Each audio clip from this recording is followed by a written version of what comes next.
December 1940. London was burning. Every night, the sky glowed red as the Luftwaffe rained bombs over the city. Buildings crumbled, fires roared through streets, and the sound of sirens filled the air. British citizens were no longer safe in their homes. Many slept in subway tunnels trying to escape the destruction overhead. Families huddled together in the dark, praying that the next wave of bombs would miss them. Above them, young pilots fought in the clouds. Spitfires and Hurricanes clashed with German aircraft in battles that often ended in death. The world watched London bravely stand against the Nazi onslaught. Newspapers called it the Blitz spirit, a testament to British courage. On the surface, it seemed like Britain, the mighty island nation, was unshakable. The British Lion roared, unbowed and unbroken. But behind the grand facades of Buckingham Palace and the offices of 10 Downing Street, a darker truth lurked, a secret that could destroy everything. Winston Churchill, the Prime Minister, appeared calm in public speeches. But in private, his face told a different story. He was haunted. His nights were sleepless and his mind raced constantly. The danger he feared was not German bombs, not even Hitler himself. It was something far more terrifying. The empire was bankrupt. Britain had built one of the largest empires in history. Its navy ruled the seas, its colonies stretched across the globe, and its cities glimmered with wealth. On the map of 1939, the British Empire looked invincible. Canada, India, Australia, Africa, all colored in pink, symbols of power and prosperity. But this power was only an illusion. Modern war consumed money faster than anyone had imagined. Every bomb, every tank, every ship required vast sums. And Britain simply did not have enough to pay for it. Churchill knew that if Britain ran out of money, the war would be lost, not to the Germans but to economic collapse. Soldiers on the front lines needed bullets. Factories needed steel. Ships needed fuel. And the treasury was empty. In 3 weeks, Britain would be unable to pay for the war at all. The empire that had ruled the waves, that had dominated world trade for centuries, was facing financial ruin. Yet Britain could not stop fighting. Surrender was unthinkable. Hitler's forces were at the gates of Europe, and the world was counting on Britain to resist. Churchill faced an impossible choice. There was only one place left to turn for help: the United States of America. In 1940, America was not an ally. It was a neutral power, focused on its own prosperity and fearful of being drawn into another European war. The laws of cash and carry meant that Britain could buy arms, ammunition, and materials only with gold, paid up front, and collected directly from American ports. No credit. No loans. No delays. Britain's coffers were empty. The stakes were unimaginable. Churchill had to ask the Americans for help.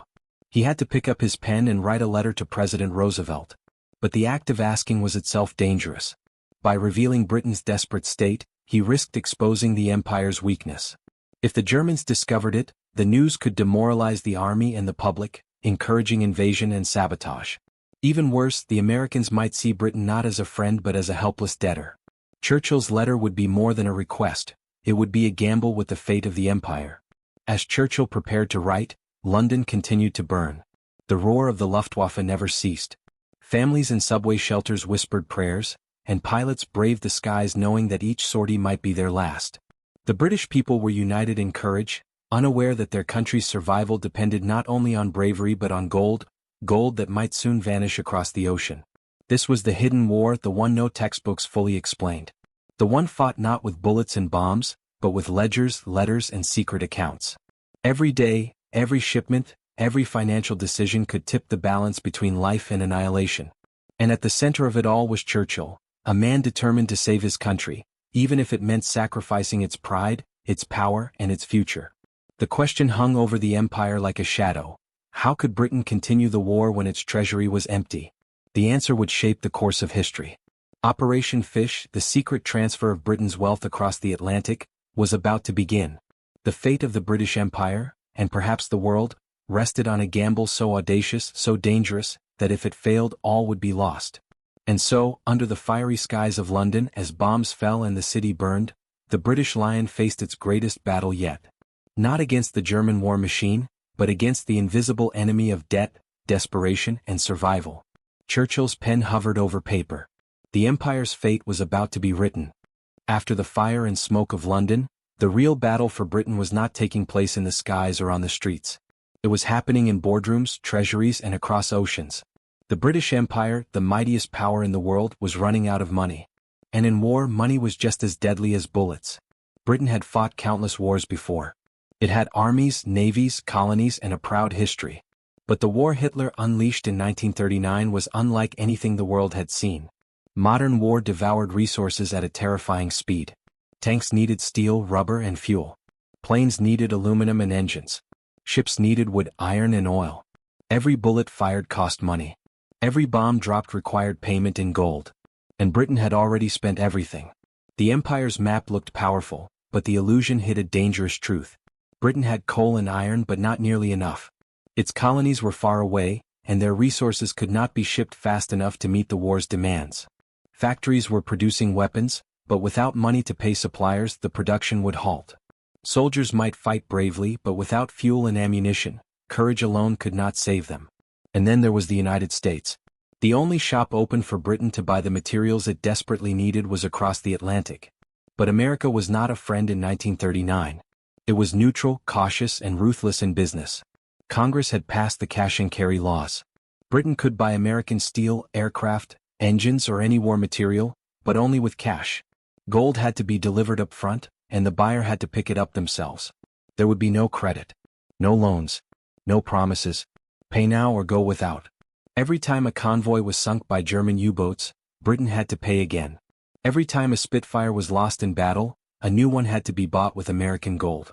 It was a war fought with checkbooks and banknotes. The British treasury was hemorrhaging wealth. The riches of centuries, Victorian trade, plunder, and investments, vanished across the ocean. Every day millions of dollars were wired to American banks.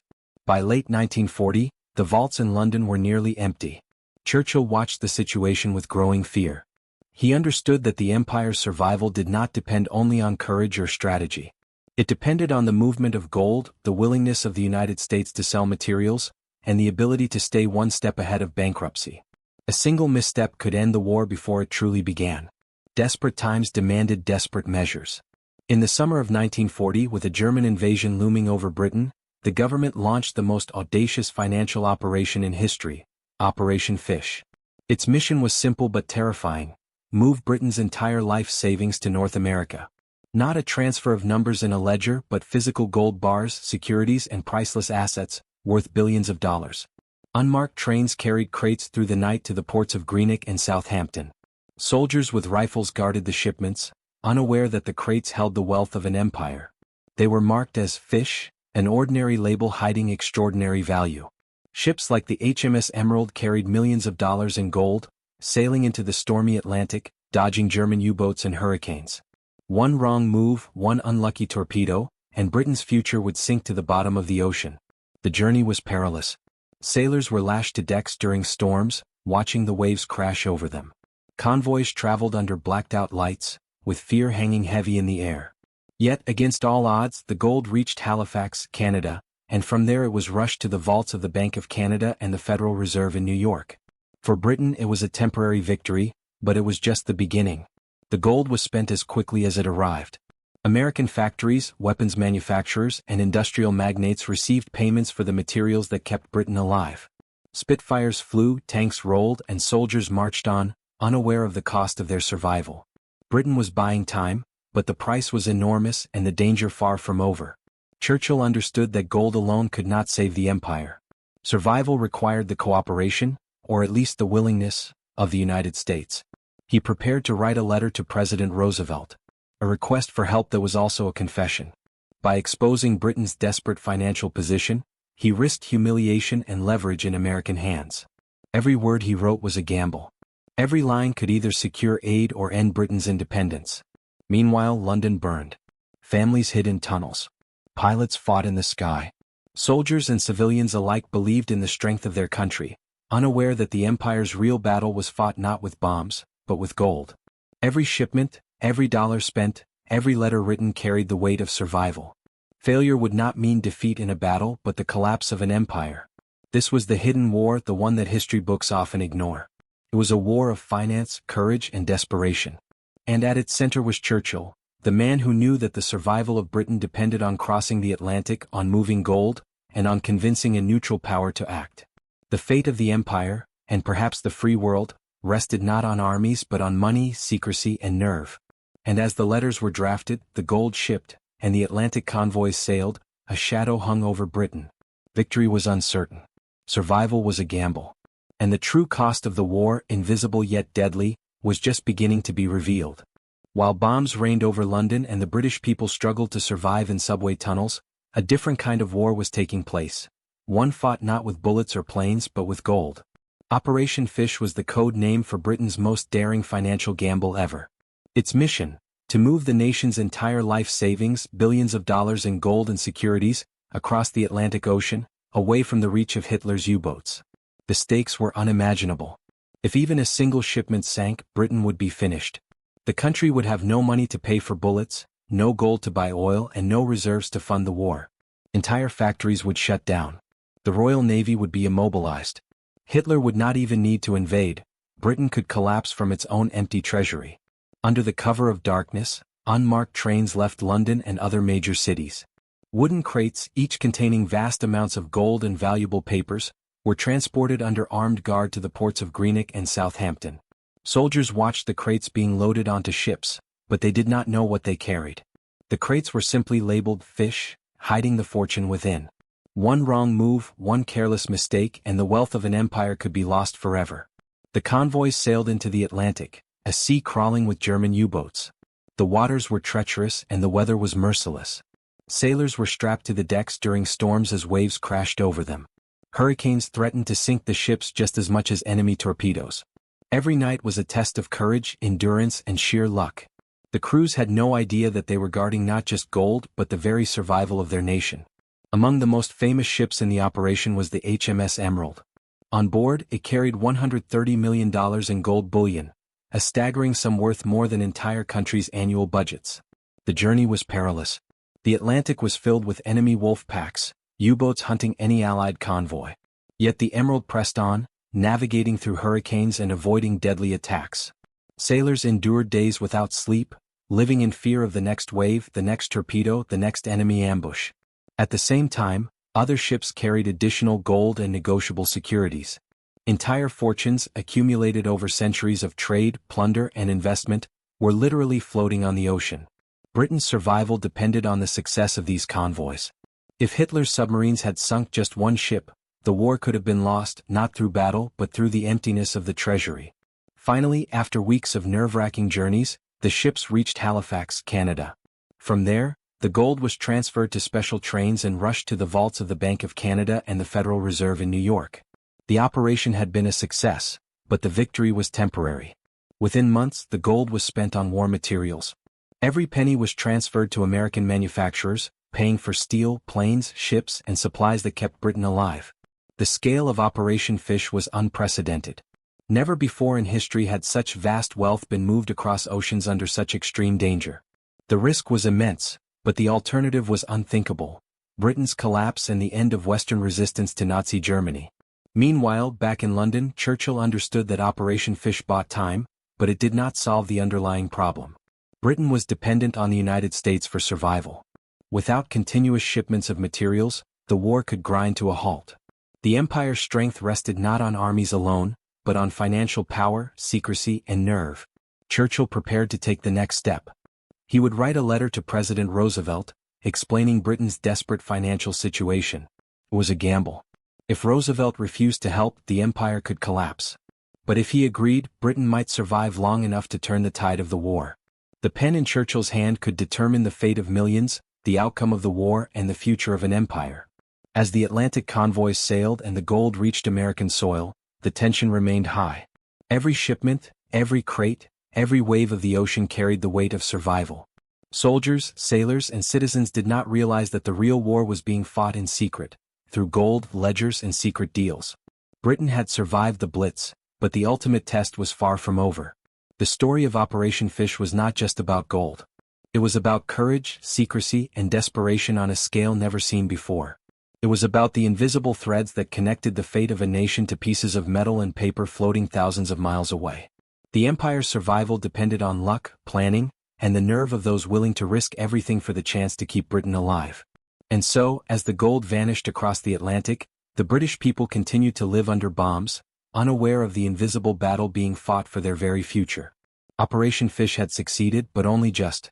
The next steps would prove even more dangerous, as Churchill prepared to place Britain's fate into the hands of a neutral power, and hoped that the gamble would pay off. By the end of 1940, Britain had survived the Blitz, but the empire was bleeding wealth at an alarming rate. Operation Fish had succeeded in moving billions of dollars in gold across the Atlantic, yet the war was far from won. Every bullet, every tank, every plane still required money that Britain no longer had. The empire was trapped. And the only way to survive was to turn to the United States, an uncertain, cautious, and shrewd neutral power. Churchill knew what he had to do. He picked up his pen and wrote to President Franklin D. Roosevelt, laying bare Britain's desperate situation. It was more than a plea for help, it was a confession. Britain's treasury was empty. Without American support, the war could not continue. Factories would stop producing, ships would sit idle, and soldiers would go without ammunition.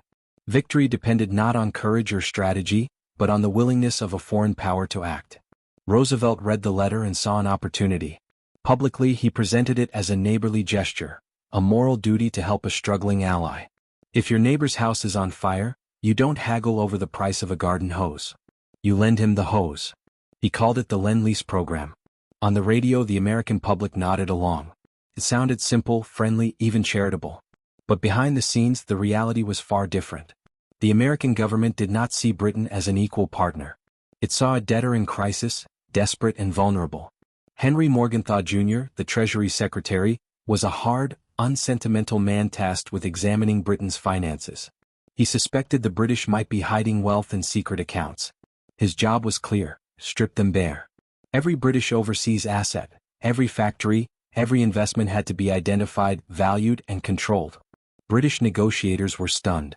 Morgenthau demanded lists of every single asset held abroad: railroads in Argentina, rubber plantations in Malaya, factories in New Jersey. Nothing was off limits. The British protested. "We cannot sell this now. It is a fire sale. We will lose millions." Morgenthau didn't care. He issued an ultimatum: sell or face having Lend-Lease blocked entirely. Britain had no choice. Survival meant sacrifice. One of the largest forced sales was the American Viscose Corporation, the crown jewel of British investment in the U.S. owned by a British company. It was worth hundreds of millions of dollars. Morgenthau demanded it be sold immediately. British officials tried to resist, but the Americans were relentless. Wall Street bankers, sensing an easy profit, swooped in. The company was worth $120 million, but it sold for just $54 million, a loss of nearly half its value. The money did not even return to London. It went straight to the U.S. Treasury to pay for overpriced rifles, planes, and engines. Britain's leaders realized, painfully, that the special relationship with the United States was a myth. They were not allies in a partnership of equals. They were distressed assets, vulnerable to the will of a more powerful economy. Churchill had survived the Blitz, but Britain was still at the mercy of American dollars. Survival came at a steep, humiliating cost. And the costs were not only financial. Britain needed ships to replace those sunk by German U-boats. Roosevelt agreed to provide 50 old destroyers, but not without a price. In exchange, the United States demanded 99-year leases on British naval bases across the Atlantic, from Newfoundland to the Caribbean. Britain was signing away strategic control of its territories to secure a few obsolete ships. A nation that had ruled the seas was now paying for survival with its sovereignty.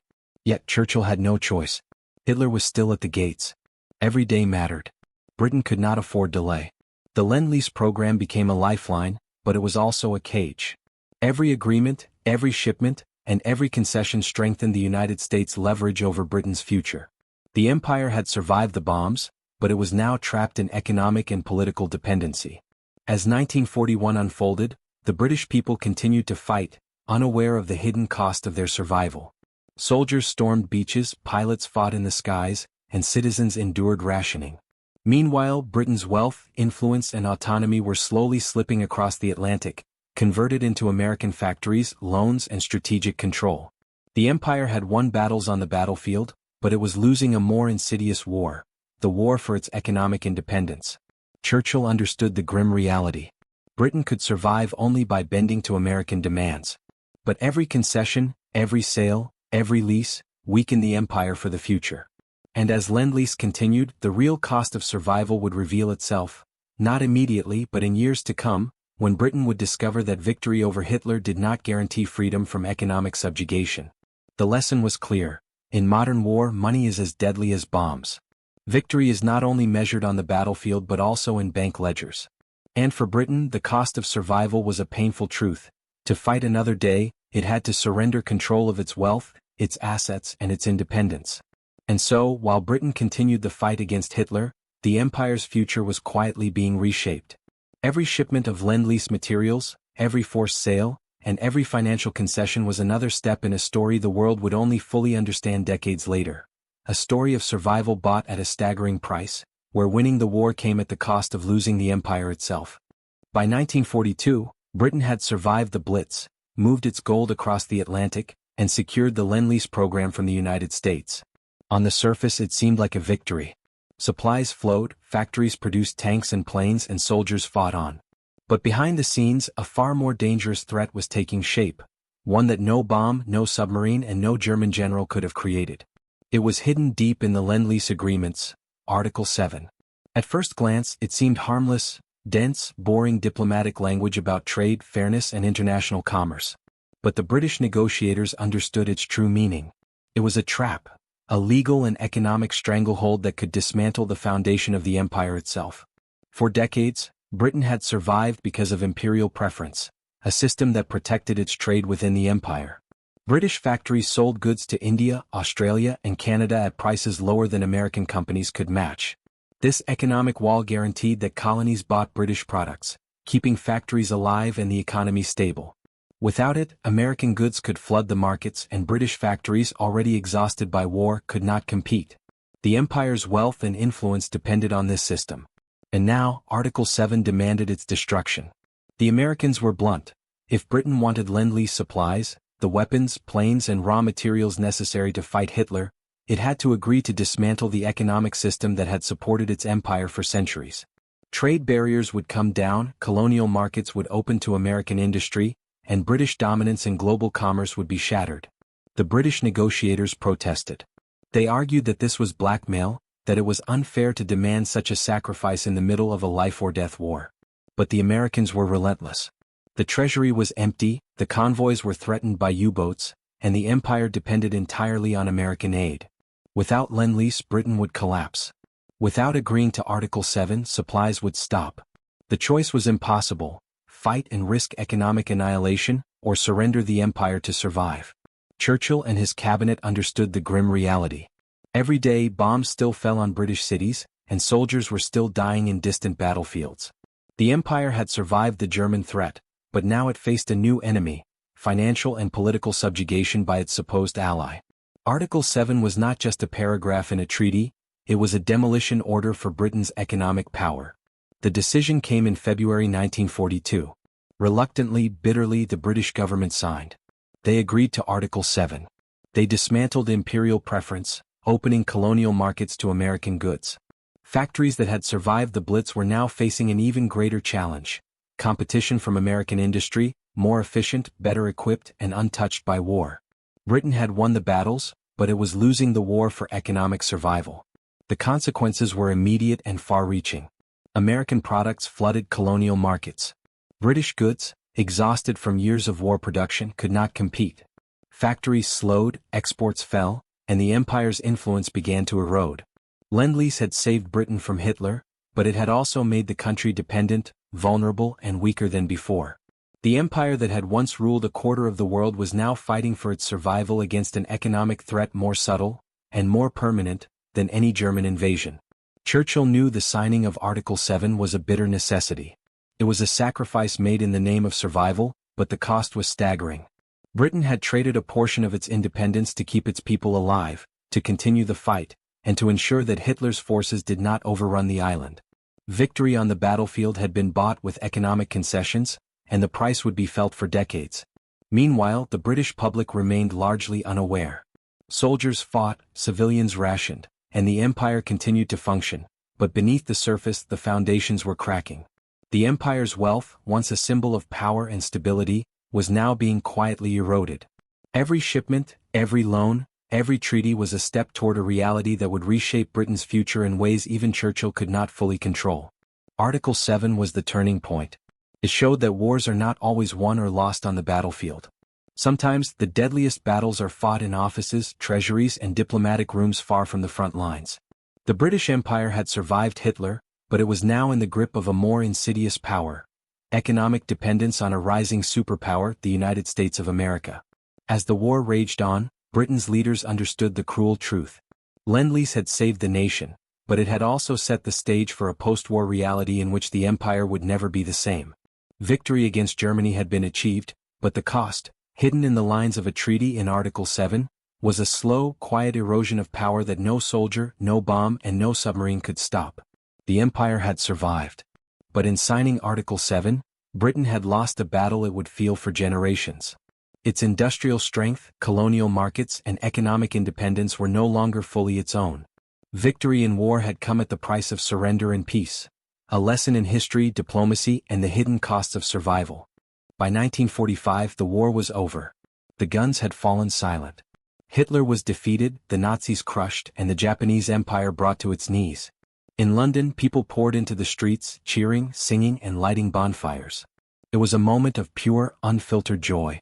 Britain had survived against seemingly impossible odds. The Blitz had been endured, the U-boats resisted, and the Empire had emerged victorious. But the victory was hollow. Beneath the celebrations, a different reality had taken hold. Britain had won the war, but at an unimaginable cost.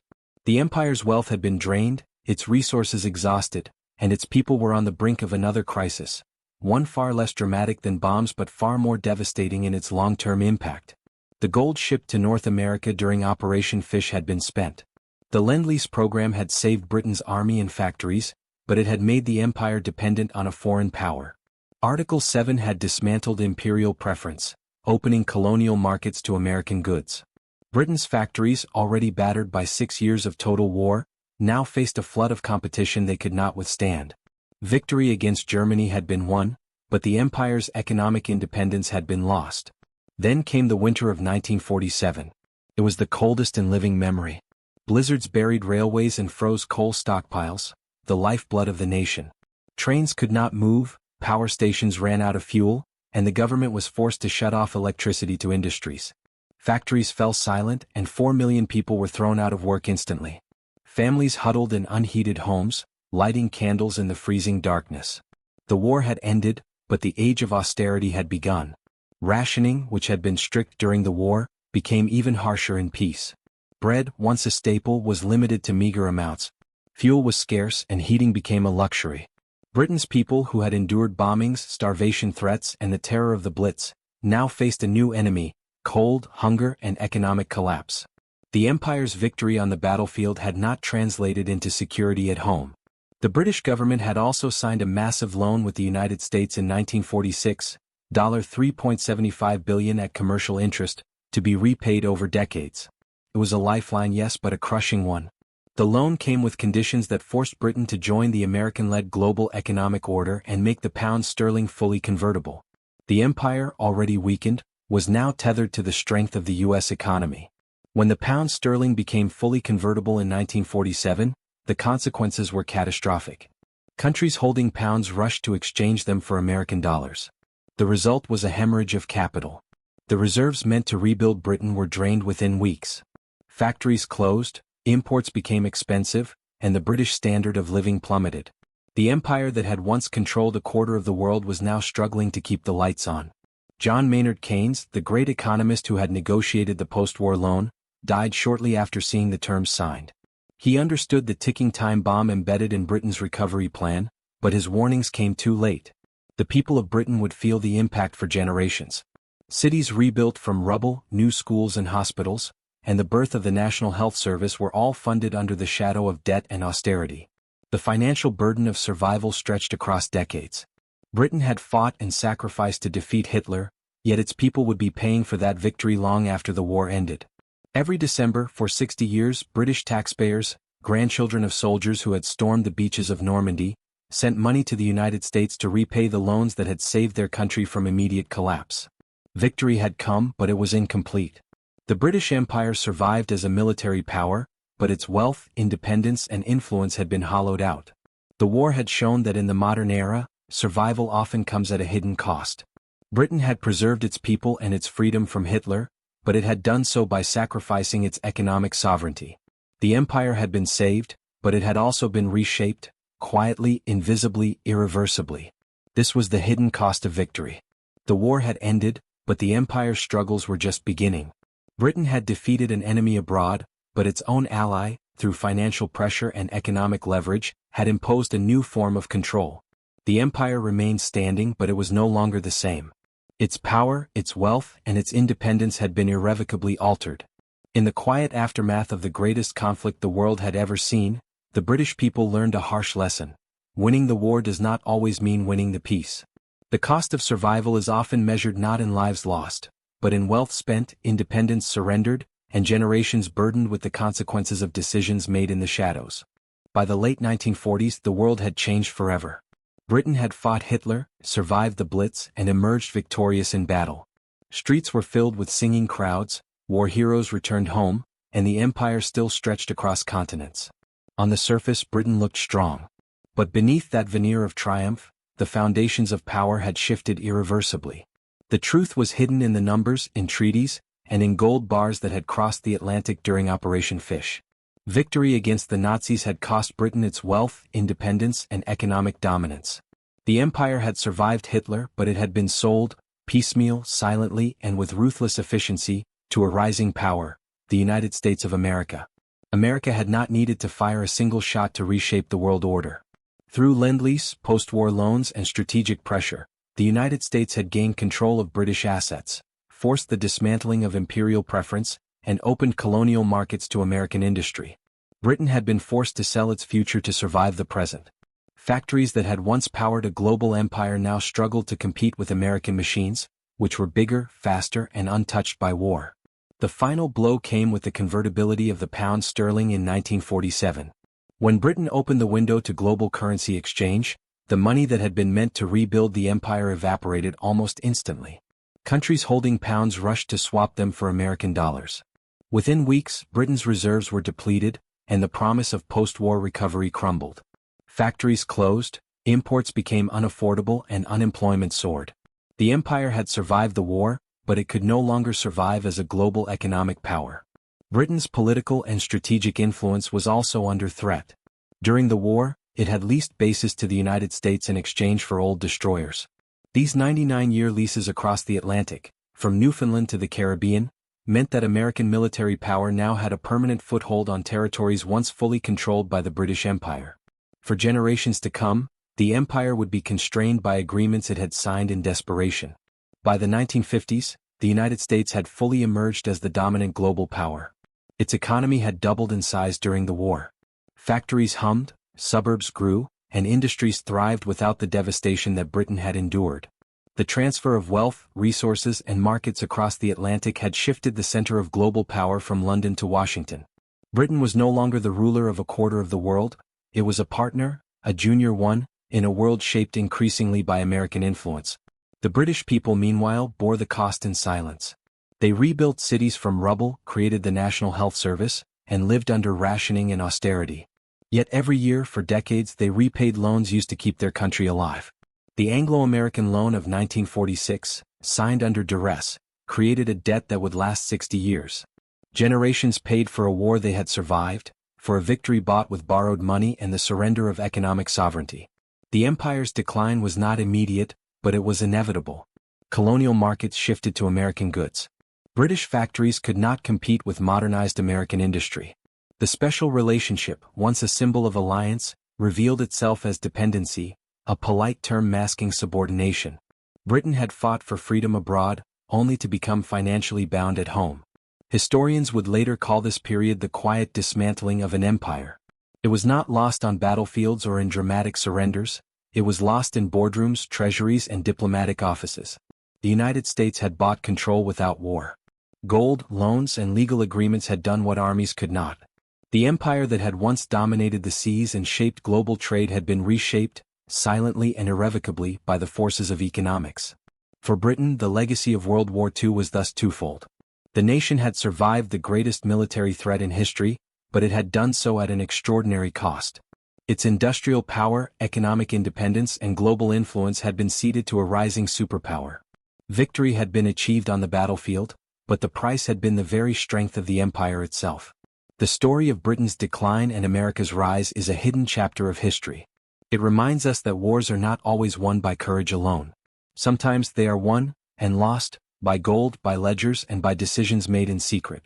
The British Empire had survived Hitler, but it had been sold piece by piece to pay for that survival. And in that sale, the center of world power quietly shifted across the Atlantic, marking the rise of the United States and the slow, inevitable decline of one of history's greatest empires. As Britain rebuilt, as streets cleared of rubble, and as soldiers returned to civilian life, the empire's people would come to understand the true cost of victory. A world where survival had been purchased, independence had been traded, and power had quietly moved to a new capital across the ocean. The war was over, but the empire would never again be the same.